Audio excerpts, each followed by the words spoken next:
College square থেকে লালবাজার অভিযান শুরু করলেন জুনিয়র ডাক্তাররা।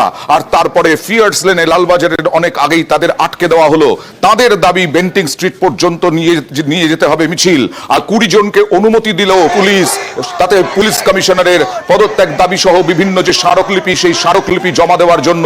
কিন্তু তাতে রাজি নন ডাক্তারি পড়ুয়ারা।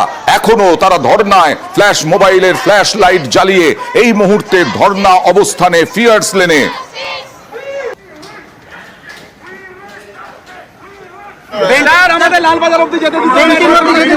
আপনারা এখানে বসুন, আপনাদের প্রতিনিধিরা যান, আমরা পুরো রাস্তাটা শান্তিপূর্ণভাবে প্রত্যেকটা মিছিলে হেঁটে এসেছি। আমাদের নিজস্ব হিউম্যান চেন আমাদের নিজেরকে কন্ট্রোল করার জন্য বানানো আছে, যাতে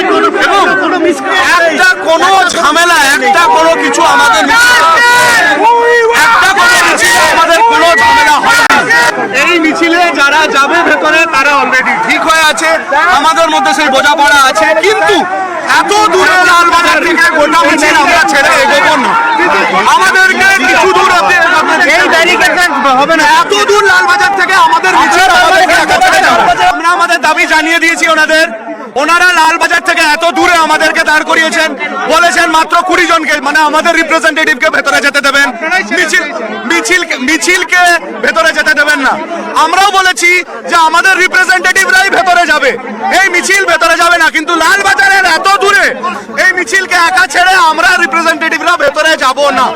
এবং সময় পার যে সময় দিয়েছিলেন জুনিয়র ডাক্তাররা, অর্থাৎ পুলিশ কমিশনারকে আসতে হবে তাদের কাছে, সেই সময় পার। সরাসরি চলে যাব, সন্ধ্যের ছবি দেখাচ্ছি, একদম সরাসরি চলে যাব প্রতিনিধি পারাদীপের কাছে। পারাদীপ, পুলিশ কমিশনার আসা পর্যন্ত এখনো অপেক্ষা করছেন তারা, কি করবেন, পরবর্তী পদক্ষেপ কি?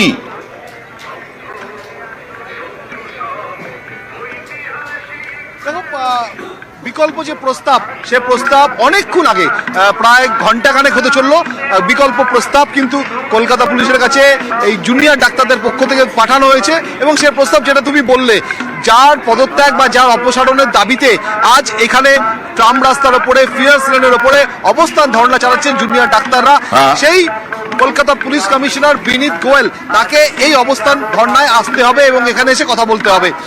এটা বিকল্প প্রস্তাব ছাত্রদের পক্ষ থেকে, জুনিয়র ডাক্তারদের পক্ষ থেকে পুলিশকে জানানোর পরে প্রায় 1 ঘন্টা অতিক্রান্ত।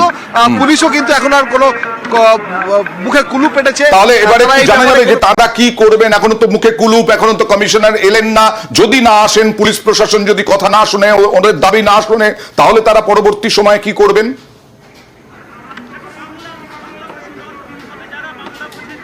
অবশ্যই অয়ন, এই ব্যাপারে এখানকার যারা জুনিয়র ডাক্তারদের যারা নেতৃত্ব আছেন তাদের সঙ্গে কথা বলেছিলাম এবং তারা বলেছেন এই ধর্ণা, এই অবস্থান রাতভর চলবে, 24 ঘন্টা অতিক্রান্ত হলেও চলবে, ততোধিক সময় ধরে চলবে।